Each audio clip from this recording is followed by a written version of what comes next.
you guys started up essentially from just a couple of guys that had an idea.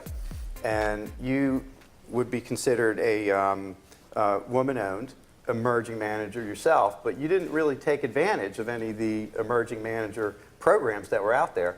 You just started up and went the good old-fashioned way, competing with everyone else. That's right. So when we formed the company in September of 2009, it was literally 3 people sitting around a table staring at each other. It was myself, Rich Banjo, another ex-JER employee, and Debbie Harmon.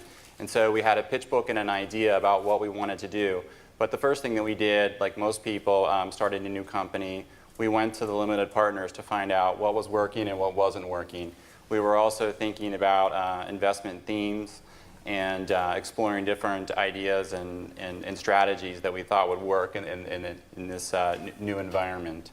So that process, in and of itself, really lasted for about 12 months, and was really an information gathering type process. Mm-hmm, mm-hmm.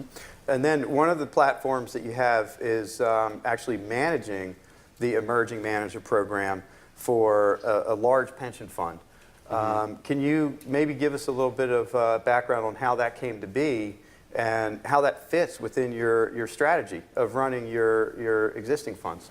Sure, and just to elaborate a little bit more on the emerging manager. So we, at that time in 2009, we are a majority women-owned firm. We thought that might be helpful in terms of securing capital allocations. It turned out we did not receive any type of allocations in that regard. Also along the fundraising process, and I think you heard from the first panel about being able to adapt and look for products that investors are seeking.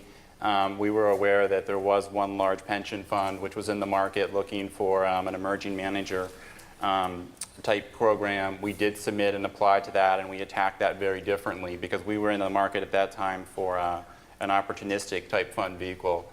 And that process ran its course, and we ultimately were selected. So we have 2 pools of capital. We have one which is an opportunistic side, a little bit over $1 billion of equity under management, more high teens type returns.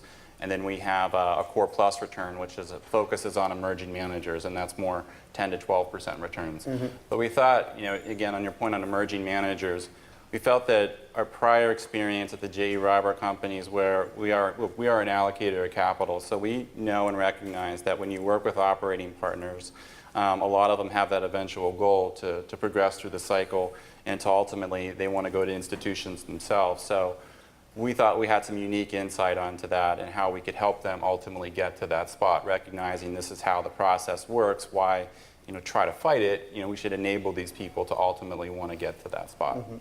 And do you find synergies within one platform and the other? Yeah, absolutely.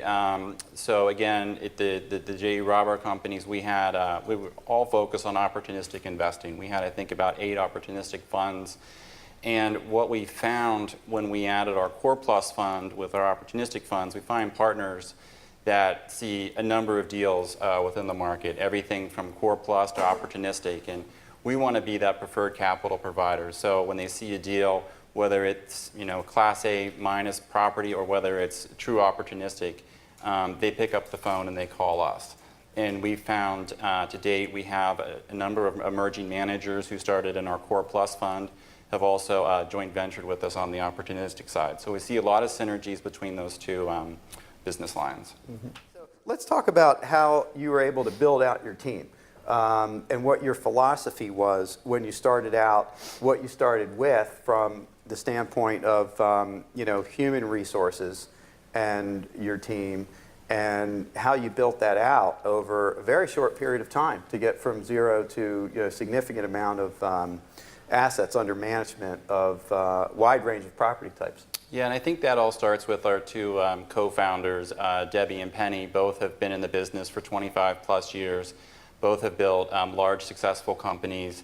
And on day one, there was a commitment to the firm and to the company to provide the necessary resources. So before we even raised $1 of capital, we had a CFO, myself, we had a general counsel, we have an investor relations professional. we had what we called like this inverted pyramid of 6 principals and 1 associate at the bottom, which the associate had strong shoulders, so she's been a phenomenal performer. So what we really had the time to do from 2009 to 2011 on my end was really evaluate a number of different service providers, make sure we have the right processes and procedures in place.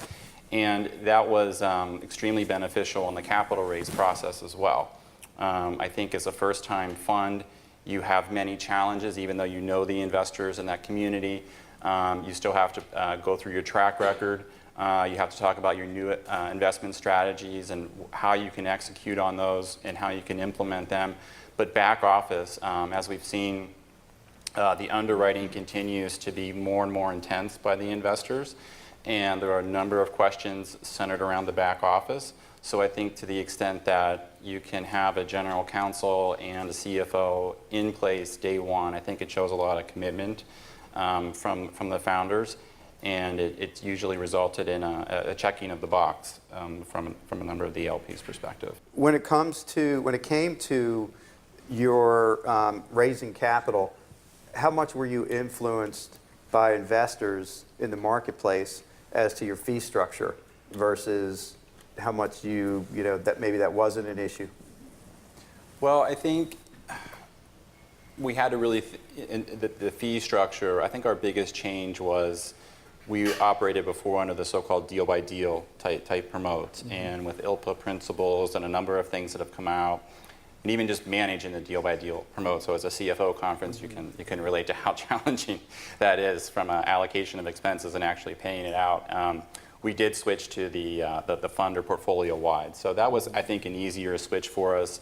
In terms of fees, again, we want to be in this business for a long time, but we can't do this for free. Mm-hmm. And so I think we did spend a lot of time with investors, again, educating them on this is where we see the fee structure and what we have to have as a minimum. But it's very easy, I think, to make that case, too, because it's an expensive business. And one of the things that we really did in our funds was think of alignment. So we had a lot of money from the GP that was going in along the side, but it didn't take a math major to figure out that the senior people were making much less cash comp, but were incentivized by a lot more carry than it would otherwise have relative to other funds. So we think that is really like the best alignment to have with investors. And I personally have seen both sides of it, and I think this is a much better model. Mm-hmm. Let's shift over to when you started raising your second fund. How did things change as far as the investors in the second fund compared to the first fund? What percentage was the same investors versus new investors? And what did you go through as far as investor due diligence the second time around with either the same investors or new investors? How did that change? Did that get easier, or because the tides are changing with the due diligence questionnaires being extremely voluminous, did it get more stringent the second time around? So when we closed on our second opportunity fund, we had 100% re-up from all of our large institutions, and then we had a handful of new institutions that came in as well. But what is interesting is that you think that you go through so much in terms of a first-time fund to get an allocation, and these are the couple-inch thick DDQs that you prepare, and endless conversations about track record and back office. So you like to think that, okay, now that we've done that and they've gone through that process, there'll be kind of a light underwriting because we have a working relationship with them. Well, that didn't turn out to be true. We had a similar type of underwriting that happened on the first fund, and these were all with the people who were re-upping with us. And in fact, I think it's more intense from what I've seen from 2011 to 2013. In fact, we had one consultant that asked for all of our investment models. So we are an allocator. We have 50 plus investments. We have 50 discrete Excel models, as you all have these. And so the concern wasn't like, it was full transparency. I mean, more than welcome to look at all the models, but how do you make sure that the consultant has the right resources and can really understand and interpret the models? So we ultimately gave them the models. We did not have any questions back on the models, so I'm not sure what the review was. But we do find that the intensity of the underwriting continues to increase. Even though you have an allocation, that doesn't mean that you will have necessarily an easier experience. You should, but not in all cases. We talked in the beginning about the two different platforms, the separate account emerging manager, how that's changed now that you have so much more activity and volume, because that's, again, another hat that you wear to manage. And I imagine you have some conflict issues, but it sounds like there's so many more synergies running both businesses. Yeah, we clearly see more synergies, and again, that gets back to being the preferred capital provider. What I do think we spend some time on is the evaluation of the emerging managers in our separate accounts, and that's evaluating, from our perspective, the back office and making sure that they have the right people in place and understanding their capabilities, but also, most importantly, identifying any weaknesses they might have, and how, if we do identify a weakness, how do we mitigate that, and how do we help them report to us in the way that we want.